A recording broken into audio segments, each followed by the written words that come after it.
Greetings.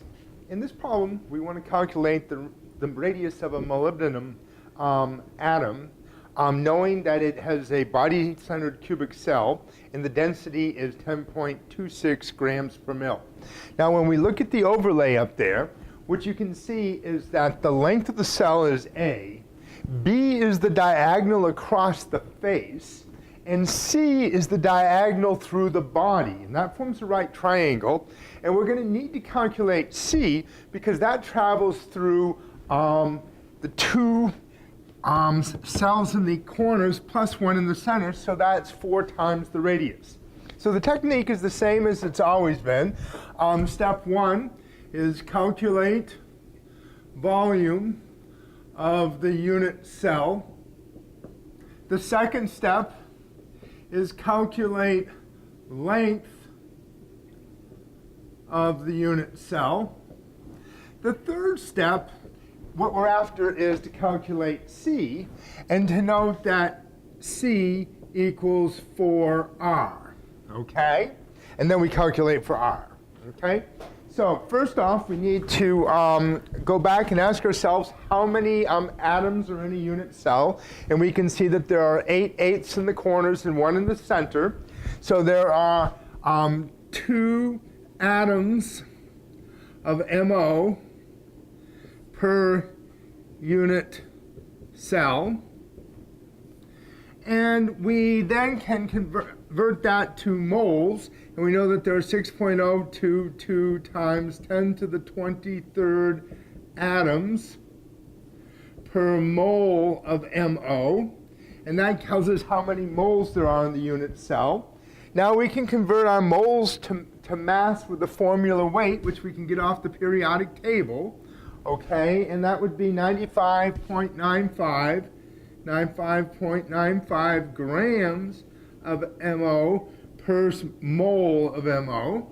And we now know how many grams are in the unit cell. And then if we use the density, a macroscopic measurement that we can measure, we can convert our mass to our volume. And we are going to actually divide by the density. So we have 10.26 grams per ml of molybdenum. And remember, ml milliliters is centimeters cubed. We get out our calculator, which I've already done the math, and we come up with 3.11 times 10 to the minus 23rd. Now, in the next step, we're going to convert this to length. So I'm going to write ml as centimeter cubed per unit cell, and I'll use UC for unit cell, okay?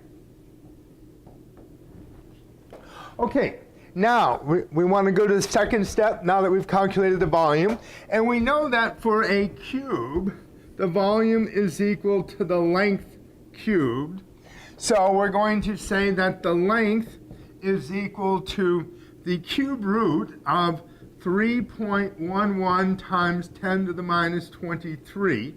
And I usually go 1/3, recognize that's the same thing as cube root, and then I recognize that this is 0.33333, so I take it to the power of 0.333, and I get 3.14 angstroms.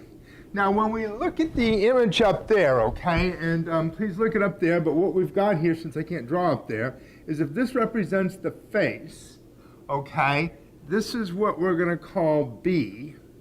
And then if this is one of the edges, this is what we're calling A. And then the diagonal going through the center is what we're calling C. So this is equal to A as right there, the length. Now we need to calculate B, okay?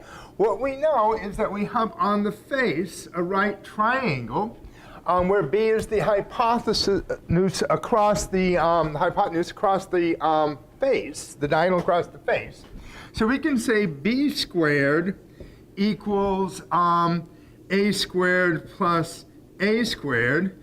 So B is equal to the square root of 2A squared, which is equal to the square root of 2 times 3.14 squared, which is equal to 4.44 angstroms. Okay? Now that we have that, we can calculate C. We have another right triangle, okay? So this is the right triangle that we just covered, the one on the face. And this is the right triangle through the body. So we can now say that C squared equals A squared plus B squared. So C is equal to the square root of A squared plus B squared, which is equal to the square root of 3.14 squared, that's our A, plus 4.44 squared. And we get C is equal to 5.44 angstroms. Okay? Now we know this, and when we look up there, we can see that there's one radius here, then you have the atom in the body, and then which has two radius, and then one radius up here, which is the atom in the other corner of the diagonal through the center of the cubic cell. So we can say that C equals 4R, therefore R equals C over 4, which equals 5.44 over 4, which is equal to 1.36 angstroms, okay? And remember, an angstrom is 10 to the minus 10 meters. It's not an SI unit. It's only for length. And hopefully you see the method for solving this. And although it looks a little bit complicated, when you think your way through it, it's very basic, okay? So good luck, and I hope that helps.